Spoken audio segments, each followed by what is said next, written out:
Olá, me chamo Natália de Araújo Silva, sou acadêmica do quarto período de enfermagem da Universidade Federal do Estado do Rio de Janeiro, bolsista de iniciação científica Unirio e orientada pela professora Adriana Lemos. Estou substituindo a ex-bolsista de iniciação científica Unirio, Giovana Tayla Caetano de Lima, qual deu início a esse projeto que eu estou dando continuidade. Hoje vim apresentar esse trabalho intitulado Acesso aos Serviços de Saúde no Brasil por Mulheres Transsexuais, uma revisão integrativa. Entende-se por transexualidade a não identificação com o gênero socialmente atribuído ao indivíduo no momento do seu nascimento, a partir das genitais que ele nasceu. Ao contrário da transexualidade, na cisgeneridade, as pessoas cisgênero se identificam com esse gênero atribuído a elas. Esse tema é um tema complexo para discussão, visto que desafia os padrões sociais estabelecidos com base na cis e heteronormatividade, que é a atribuição como normal tudo aquilo que segue padrões cis e heterossexuais, marginalizando e excluindo tudo e todos que fogem dessas convenções.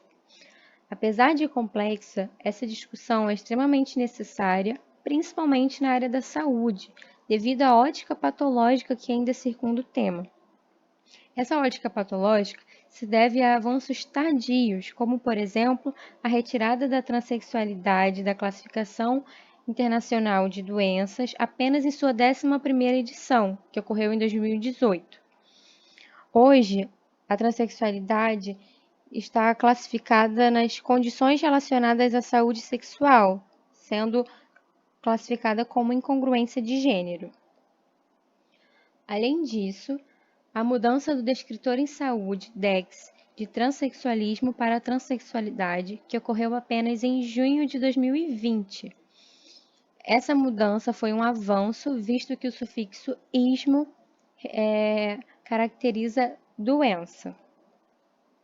Além disso, a discussão é importante, pois no serviço de saúde que recebe uma pessoa em processo de não identificação com seu corpo biológico, precisa compreender as dificuldades e o sofrimento dessa pessoa, evitando colaborar com violências no meio da saúde, como, por exemplo, a não utilização do nome social no atendimento, que é apenas uma das violências possíveis. O objetivo do trabalho é analisar a produção científica sobre o acesso aos serviços de saúde de mulheres transexuais no Brasil. Trata-se de uma revisão integrativa da literatura. Esse método foi escolhido a partir da possibilidade de atingir uma maior síntese da produção científica brasileira publicada. A metodologia foi dividida em 6 etapas. A primeira foi seleção da questão da pesquisa, seguida do estabelecimento dos critérios de inclusão e exclusão, pré-seleção e seleção dos estudos, categorização dos estudos, análise e interpretação dos resultados e a apresentação da síntese do conhecimento. No ano de 2020, foi realizado um novo levantamento, no mês de junho, para atualização dos dados, e atualmente está sendo realizada a 5ª etapa da metodologia, a análise e interpretação dos resultados. A questão que norteou a pesquisa foi: como o acesso a serviços de saúde de mulheres transexuais está descrito na produção científica brasileira? Foram 5 descritores utilizados, sendo usadas 4 combinações, começando com o acesso aos serviços de saúde, combinado com o booleano AND, mais os seguintes descritores que serão apresentados a seguir: transexualismo, pessoas transgênero, minorias sexuais e de gênero e serviços de saúde para pessoas transgênero. Essa pesquisa foi realizada nas bases de dados Medline, Lilacs, Bedenf e Cielo. Vale ressaltar que foi utilizado o descritor transexualismo ainda, pois a pesquisa teve início no ano de 2019, quando esse ainda era o descritor utilizado.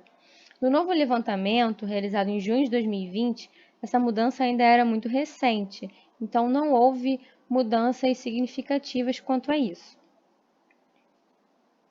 Os critérios de inclusão utilizados foram artigos que retratassem o acesso de mulheres transexuais, disponíveis nas bases de dados Cielo, Medline, Lilacs e Bedenf, nos idiomas português, inglês ou espanhol, que retratassem a situação brasileira e obtivessem o texto completo disponível.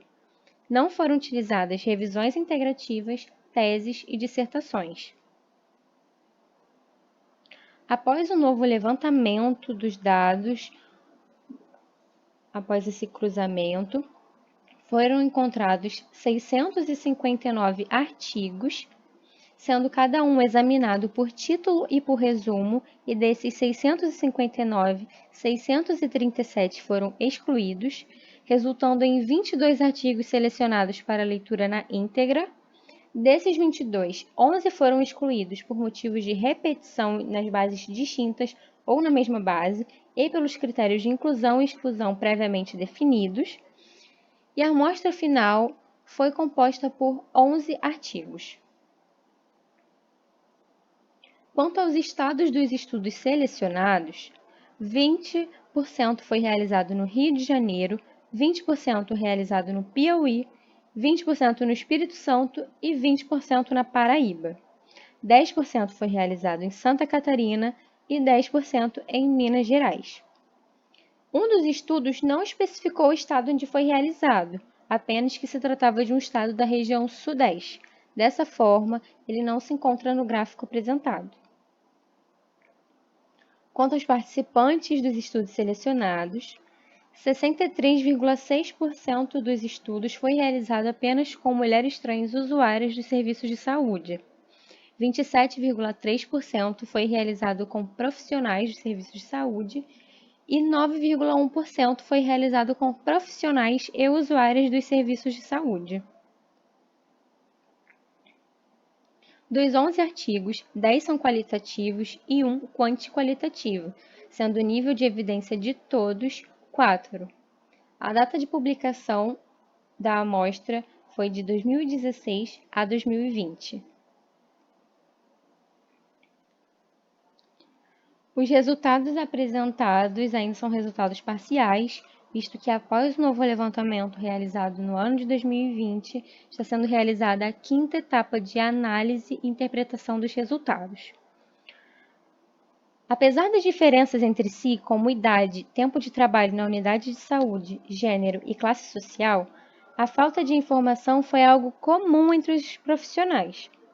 Essa falta de informação torna-se muitas vezes justificativa para a contínua heteronormatização do atendimento em saúde, colocando pessoas trans em caixinhas cis e heteronormativas, onde acredita-se que o atendimento igualitário e sem distinção entre pessoas trans e cis caracteriza a ausência da discriminação, não reconhecendo as demandas individuais de cada parcela da população.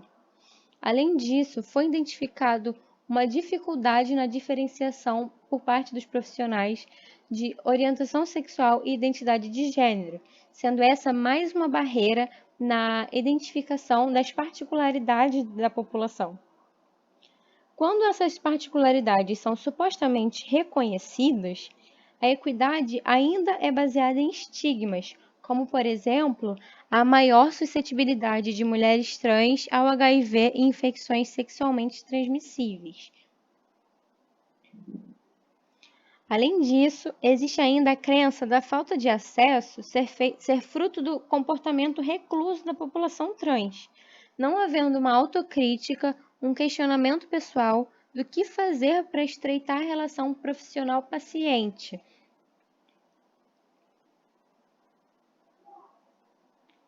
Quanto aos usuários, foi notado que o desrespeito ao nome social, somado aos olhares discriminatórios, resulta na abstenção da procura pelos serviços de saúde. Apesar de haver uma parcela discordante apenas em um artigo da amostra composta por 11, a maioria das usuárias relatam sentirem-se mais à vontade e mais bem tratadas no atendimento especializado. O problema dessa questão está que, para chegar ao atendimento especializado, a usuária precisa passar pela atenção primária, onde muitas vezes lidam com profissionais que não estão preparados e qualificados para lidarem com o atendimento. Isso faz com que acabem buscando soluções mais simples, porém perigosas, como a automedicação de hormônios ou a aplicação de silicone industrial sem a orientação de um profissional qualificado. Além disso, há a problemática do diagnóstico, que é um processo burocrático realizado por médicos para a avaliação de uma cirurgia transgenitalizadora. Esse processo se dá a partir da noção do que é ser homem e do que é ser mulher, construída culturalmente. Muitas vezes, as mulheres trans acabam por optar performar uma feminilidade que muitas vezes não as representa, mas que são necessárias para que sejam classificadas aptas para a cirurgia transgenitalizadora. Esses fatores foram relatados como motivos para que muitas vezes sintam-se mais avaliadas do que acolhidas. Houve divergência nas informações, visto que os profissionais afirmaram não haver discriminação, não praticarem uma distinção no atendimento, enquanto usuárias afirmam esses serem os maiores dificultadores do acesso, gerando uma restrição desse acesso, muitas vezes, à distribuição de testes rápidos e de preservativos. Apesar da Portaria 1820, de 13 de agosto de 2009, alegar que todo serviço público de saúde deve ter o cuidado em respeitar o direito ao uso do nome social, não é o que acontece na prática, refletindo a incoerência entre leis e políticas elaboradas e a prática efetiva. Em suma, a implementação da discussão sobre gênero e sexualidade e suas múltiplas formas de expressão é o ideal para promover uma maior equidade no acesso à saúde pública das minorias sexuais e de gênero e implementação dos direitos sexuais e reprodutivos na formação profissional e educação permanente. Essas são as referências. Obrigada.